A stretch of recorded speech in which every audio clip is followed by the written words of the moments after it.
Sa ngalan ng Ama, ng Anak, at ng Espiritu Santo, Amen.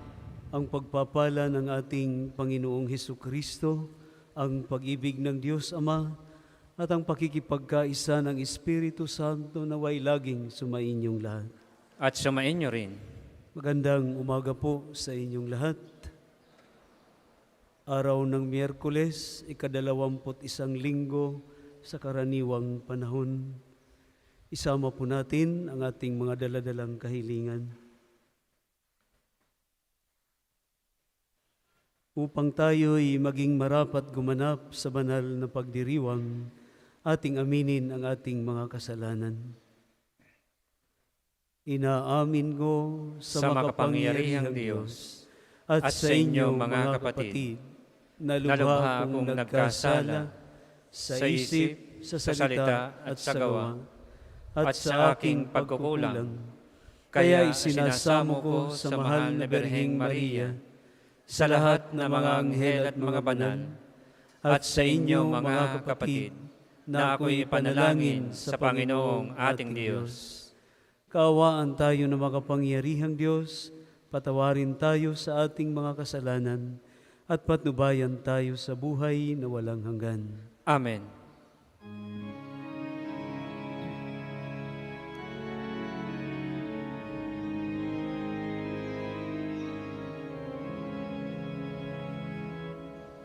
Panginoon, kawan mo kami, kawan mo kami. Panginoon, kawan mo kami, kawan mo kami. Kristo, kawan mo kami, kawan mo kami. Kristo, kawan mo kami, kawan mo kami. Panginoon, kawan mo kami, kawan mo kami.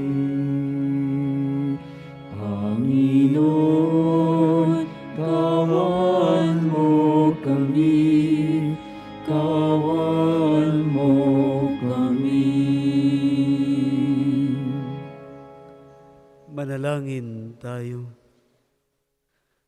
Ama naming makapangyarihan, ginagawan mong kaming magkaisa ng kalooban. Ipagkaloob mong ang iyong mga utos ay aming mahalin, ang iyong mga pangako ay hangarin naming tanggapin, upang sa anumang pagbabago sa paligid namin, manatiling matatag ang aming loobin sa tunay na kasiyahang matatagpuan sa iyong piling. Sa pamamagitan ni Hesukristo, kasama ng Espiritu Santo, magpasawalang hanggan. Amen.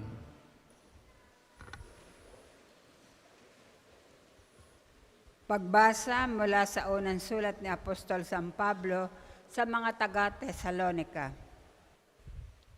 Tiyak na natatandaan pa ninyo, mga kapatid, kung paano kami gumawa at nagpagal araw-gabi para hindi kami maging pasanin ni numan, samantalang ipinahayag namin sa inyo ang mabuting balita. Saksi namin kayo at gayon din ang Diyos na kami ay tapat, mabuti at ganap sa pakikitungo sa inyo ng mga sumasampalataya. Tulad ng alam ninyo, kami naging parang ama sa bawat isa sa inyo. Pinalakas namin ang inyong loob. Inaliw kayo at hinimok na mamuhay ng tapat sa paningin ng Diyos na humirang sa inyo upang makahati sa kanyang kaharian at kaluwalhatian. Ito pa ang lagi naming ipinagpapasalamat sa Diyos nang ipangaral namin sa inyo ang kanyang salita. Tinanggap ninyo ito bilang tunay na salita ng Diyos at hindi ng tao. Ano pat ang bisa nito'y nakikita sa buhay ninyong mga sumasampalataya. ang salita ng Diyos. Salamat sa Diyos. Salmong tugunan, ako'y iyong siniyasat, kilala mo akong ganap. Ako'y iyong siniyasat, kilala mo akong ganap. Saan ako magpupunta upang ako'y makatakas? Sa banal mong espiritu'y hindi ako makaiwas. Kung langit ang puntahan ko, pihong ika'y naroroon. Sa Siyol ay naroon ka, kung doon ako manganganlong. Ako'y iyong siniyasat, kilala mo akong ganap. Kung ako ay makalipad, umiwas sa pasilangan, o kaya ang tirahan ko'y ang duluhan ng kanluran. Pihong ikaw ay naroon upang ako'y pangunahan. Matatagpo kita roon upang ako ay tulungan. Ako'y iyong siniyasat, kilala mo akong ganap. Kung ang aking pagtaguan ay ang dilim na pusikit, padilimim parang gabi ang liwanag sa paligid. Maging itong kadiliman sa iyo ay hindi dilim, at sa iyo yaong gabi parang araw na maningning. Ako'y iyong siniyasat, kilala mo akong ganap. Magsitayo pong lahat.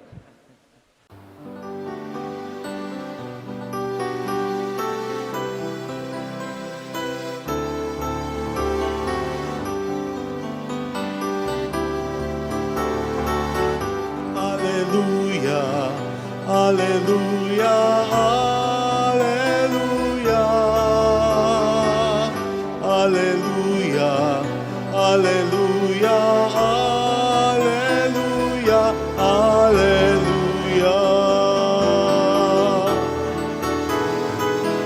Hallelujah, hallelujah, hallelujah.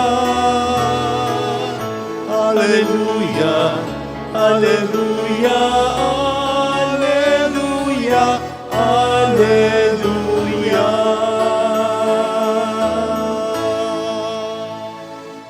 Sumainyo ang Panginoon. At sumain niyo rin.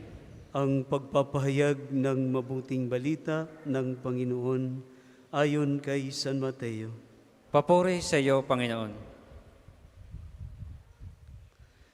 Noong panahong iyon, sinabi ni Jesus, sa aba ninyo mga iskriba at mga pariseyo, mga mapagpaimbabaw, ang katulad ninyo'y mga libingang pinaputi, magaganda sa labas, ngunit sa loob ay puno ng kabulukan at buto ng mga patay. Ganyang-ganyan kayo, sa paningin ng tao'y mabubuti kayo, ngunit ang totoo, punong-puno kayo ng pagpapaimbabaw at kasamaan. Sa aba ninyo mga iskriba at mga pariseyo, mga mapagpaimbabaw, ipinagtatayo ninyo ang mga libingan ng mga libingan, ang mga propeta at ginaganyakan ang mga puntod ng mga taong namuhay ng matuwid. At sinasabi ninyo, kung kami sana'y nabuhay sa kapanahunan ng aming mga ninuno, hindi namin ipapapatay ang mga propeta. Sa sinabi ninyong iyan, inaamin ninyong kayo'y mga anak ng mga nagpapatay sa mga propeta. Sige, tapusin ninyo ang pinasimulan ng inyong mga ninuno. Mga kapatid, ang mabuting balita ng Panginoon. Pinupuri ka namin, Panginoong Hesukristo.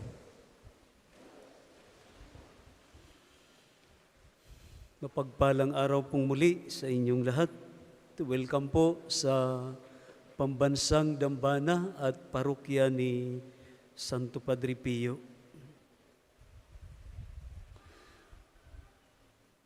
Ang atin pong ebanghelyo ay pagpapatuloy ng pagkondina ng ating Panginoon sa mga eskriba at mga pariseyo. Dahil nakikita ng ating Panginoon ang kanilang ginagawa ay taliwas sa kanilang mga itinuturo. Mahalagang papel ang ginagampanan ng mga pariseyo at eskriba.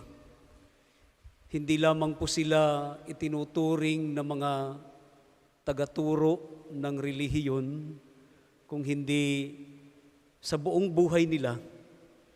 Dahil kung titingnan po natin ang ginagawa ng mga Pariseyo, sila po ang gumagabay sa mga tao para ipaliwanag ng maayos at sundin ang mga batas ng mga Israelita.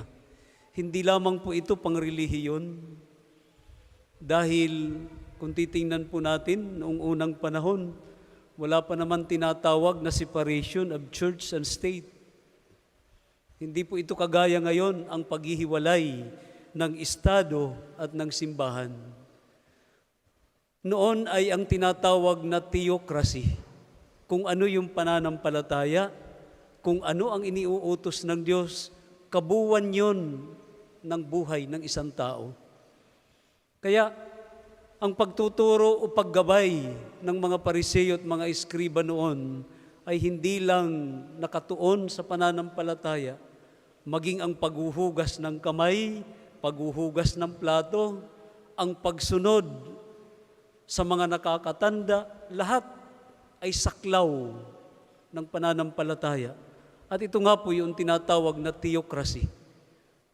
Nakapokus o nakasentro sa Diyos, at kung ano ang sabihin ng pananampalataya, kabuuan yun ng pagkatao ng isang tao.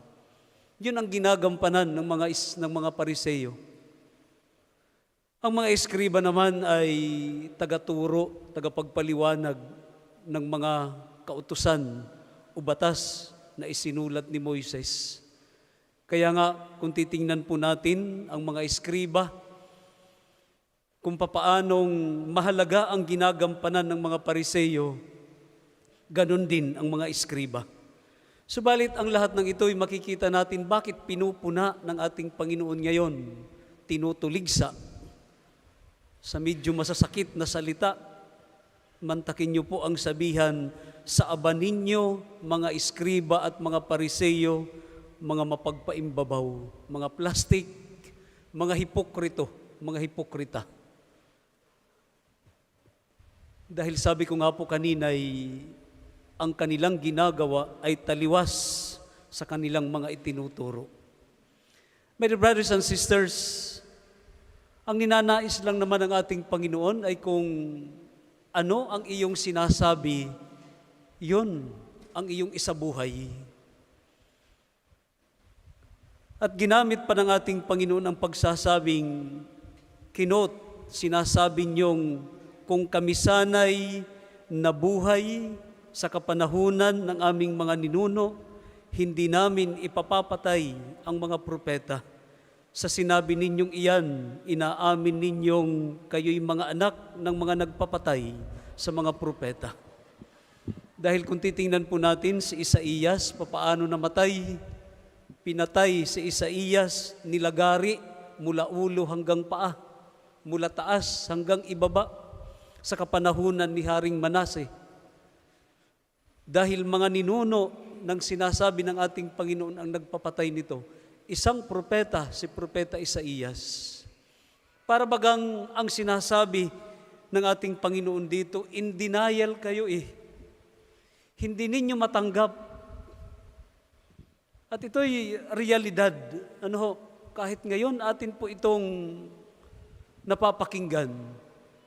Minsan nakakarinig tayong kung kami nabubuhay pa noon, sana naging maganda ang buhay o kaya'y naipaglaban namin ang ganito. Hanggang ngayon, pinaninindigan pa rin ito ng mga tao na para bagang sinasabi nating inaamin natin ang pagkukulang ng ating mga ninuno at that time, subalit magpahanggang ngayon, patuloy pa natin ginagawa. Ano po ang halimbawa dito? Sa kapanahunan po ni Adolf Hitler, ang daming pinapatay ng mga tao. Subalit magpahanggang ngayon, ilan ang namamatay sa aborsyon? Ilan ang namamatay sa kung anong programa mayroon tayo? Mas marami ang namamatay sa aborsyon. Kung bibilangin po natin ang pinatay ni Adolf Hitler at that time, at kung bibilangin po natin ang namatay sa aborsyon, kahit doon sa Sa ikukumpara po natin sa Kapas Tarlac, noong mag-ano ang mga Pilipino at that time, mag-aklas na marami din ang namatay. Mas marami pa rin, nangunguna pa rin ang namamatay sa abortion. In denial, nandoon pa rin ang pagiging in denial. Kaya nga, hindi lamang sa mga iskrib at mga pariseyo ang paalalang ito ng ating Panginoon. Magpahanggang ngayon, pinaalalahanan tayo ng ating Panginoon. Dahil hindi naman po natin mawawala, normal sa tao ang magkamali at magkasala. Ang hindi normal,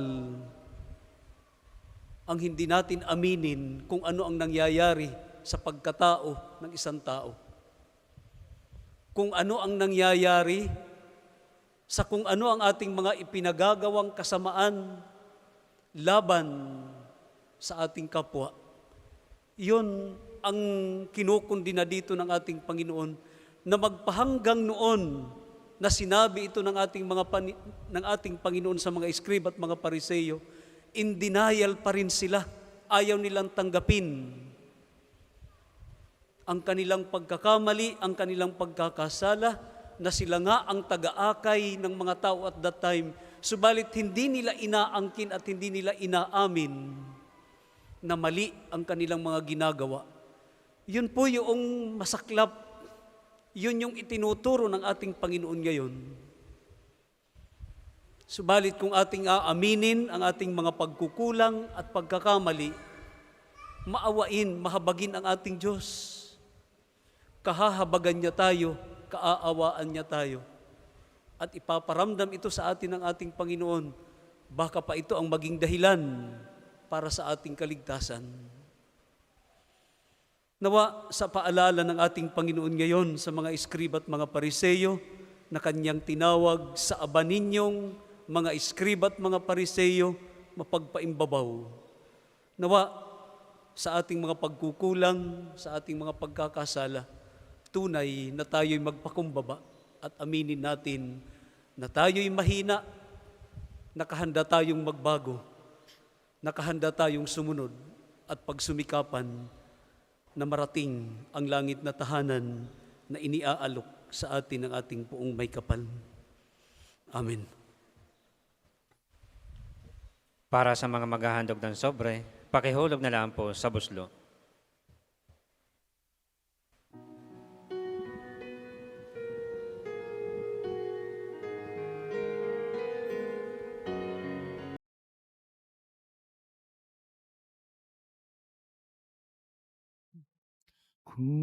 Kunin at tanggapin ang alay na ito, mga biyayang nagmula sa pagpapala mo.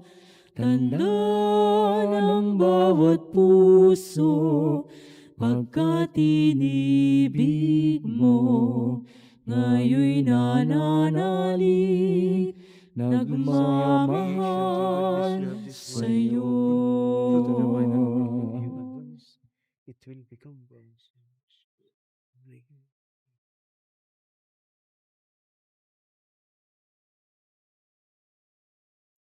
Magsitayo po lahat. Manalangin kayo mga kapatid upang itong ating paghahain ay kalugdan ng Diyos amang makapangyarihan. Tanggapin nawa ng Panginoon itong paghahain sa iyong mga kamay, sa kapurihan niya at karangalan sa ating kapakinabangan at sa buong sambayanan niyang banal. Ama naming lumikha, pinagkamit mo kami ng iyong pagkukup, pakundangan sa isang pampalagi ang paghahandog. Kaya't sa iyong sambayanan ay iyong ipagkaloob ang pagkakaisa at kapayapaang nagbubuklod, bunga ng aming mga alay na iyong ikinalulugod.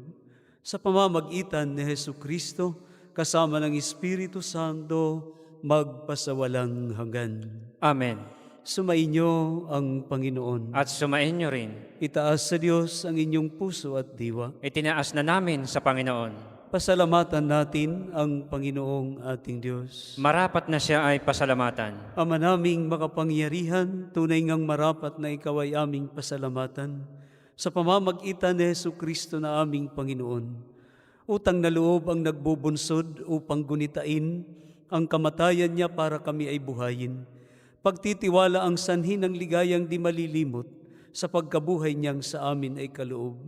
Pag-asa ang dahilan ng pagiging handa para sa pagbabalik niyang totoong dakila. Kaya kaisa ng mga anghel na nagsisiawit ng papuri sa iyo nang walang humpay sa kalangitan, kami nagbubunyi sa iyong kadakilaan.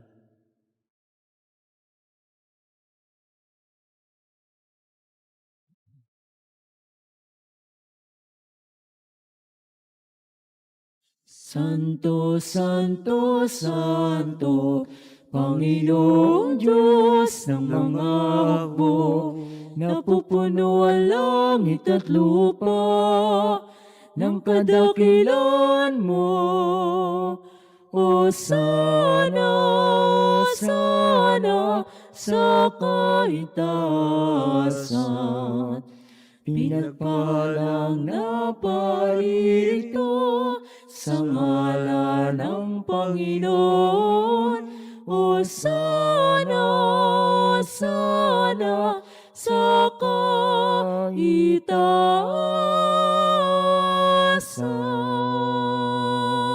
Kung hindi kayang lumuhod, manatili pong nakatayo ng may paggalang.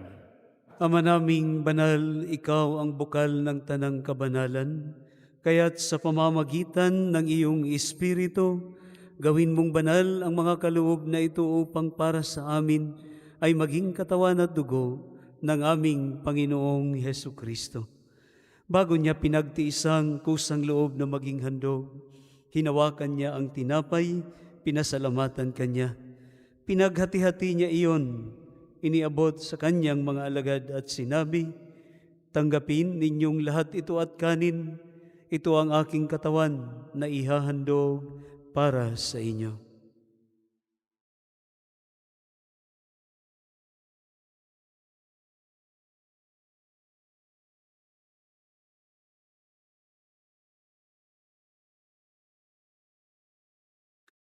Gayon din naman nang matapos ang hapunan, hinawakan niya ang kalis at muli kanyang pinasalamatan. Iniabot niya ang kalis sa kanyang mga alagad at sinabi, "Tanggapin ninyong lahat ito at inumin. Ito ang kalis ng aking dugo ng bago at walang hanggang tipan. Ang aking dugo na ibubuhos para sa inyo at para sa lahat sa ikapagpapatawad ng mga kasalanan. Gawin ninyo ito sa pag-alala sa akin."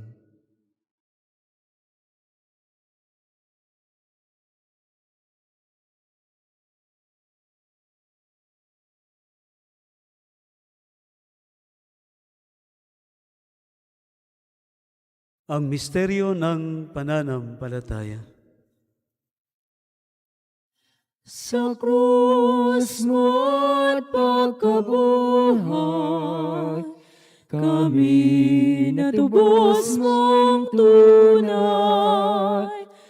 Pong Jesus naming mahal, iligtas mo kaming tanan, ngayon at magpakailanman. Ngayon at magpakailanman. Ama, ginagawa namin ngayon ang pag-alala sa pagkamatay at muling pagkabuhay ng iyong anak. Kaya't iniaalay namin sa iyo ang tinapay na nagbibigay buhay at ang kalis na nagkakaloob ng kaligtasan. Kami nagpapasalamat dahil kami iyong minarapat na tumayo sa harap mo para maglingkod sa iyo. Isinasamo namin kami magsasalo-salo sa katawan at dugo ni Kristo ay mabuklod sa pagkakaisa sa pamamagitan ng Espiritu Santo. Alalahanin mo rin ang mga kapatid naming nahimlay nang may pag-asang sila'y muling mabubuhay, gayon din ang lahat ng mga pumanaw. Kaawaan mo sila at patuloyin sa iyong kaliwanagan. Kaawaan mo't maging dapatin kaming lahat na makasalo sa iyong buhay na walang wakas, kaisa ng mahal na Birhing Maria na Ina ng Diyos, si San Jose ang kanyang banal na esposo, ang mga apostol at ang lahat ng mga banal na namuhay dito sa daigdig ng kalugod-lugod sa iyo, maipagdiwang nawa namin ang pagpupuri sa ikararangal mo sa pamamagitan ng iyong anak na aming Panginoong Hesukristo. Sa pamamagitan ni Kristo, kasama niya at sa Kanya, ang lahat ng parangal at papuri ay sa iyo, Diyos Amang makapangyarihan, kasama ng Espiritu Santo, magpasawalang hanggan. Amen. Amen. Amen. Amen. Sa tagubilin ng mga nakagagaling na utos at turo ni Jesus na Panginoon natin at Diyos, ipahayag natin ng lakas loob.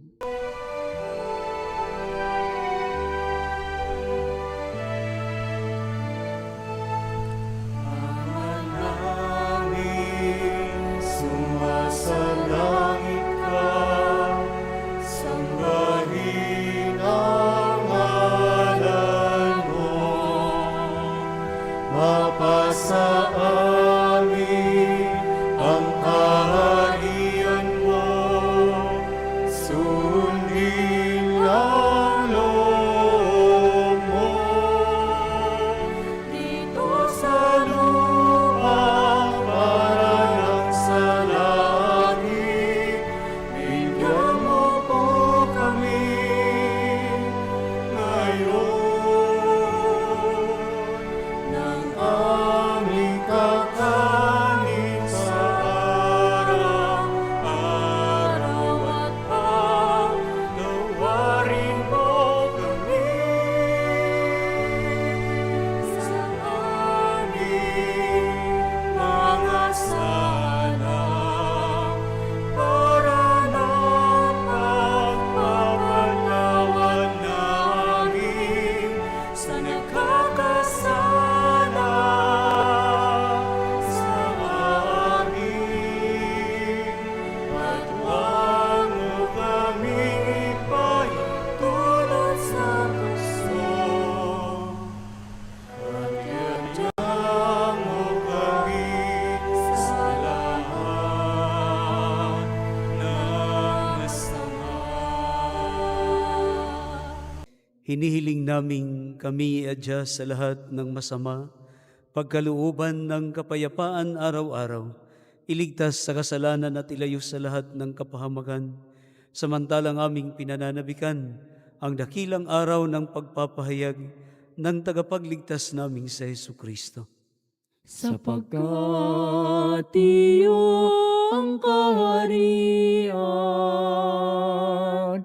at ang kapangyarihan at ang kapurihan magpakailanman. Amen. Panginoong Hesukristo, sinabi mo sa iyong mga apostol, kapayapaan ang iniiwan ko sa inyo, ang aking kapayapaan ang ibinibigay ko sa inyo. Tunghayan mo ang aming pananampalataya at huwag ang aming mga pagkakasala. Pagkalooban mo kami ng kapayapaan at pagkakaisa ayon sa iyong kalooban, kasama ng Espiritu Santo, magpasawalang hanggan. Amen. Ang kapayapaan ng Panginoon, naway laging sumainyong lahat. At sumain niyo rin. Magbigayan po tayo at maghangad ng kapayapaan sa isa't isa.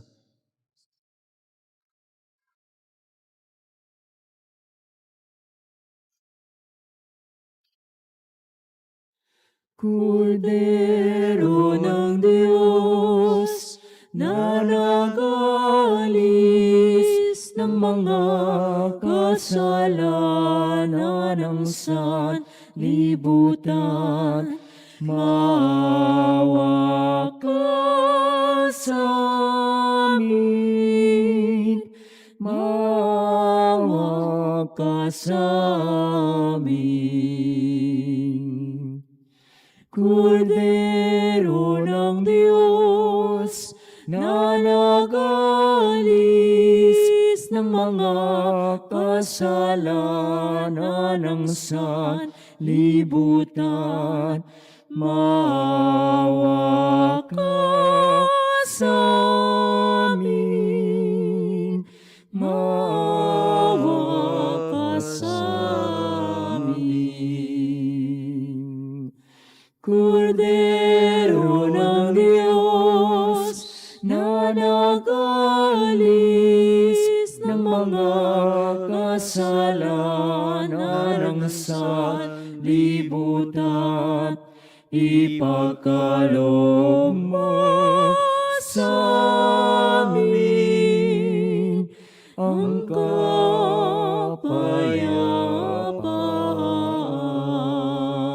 Kung hindi kayang lumuhod, manatili pong nakatayo ng may paggalang.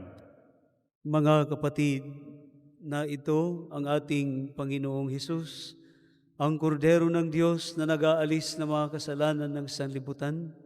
Mapapalad po tayong inaanyayahan sa kanyang banal na salo-salo. Panginoon, hindi ako karapat-dapat na magpatuloy sa iyo, ngunit sa isang salita mo lamang ay gagaling na ako. Ang katawan ni Kristo. Amen.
Manalangin tayo. Ama naming mapagmahal, lubusin mo sa amin ang kagalingang bigay ng iyong pag-ibig na ngayoy ipinagdiriwang at kami naway magkaroon ng ganap na kaunlaran upang sa lahat ng aming pinagkakaabalahan, ikaw ay aming mabigyang kasiyahan.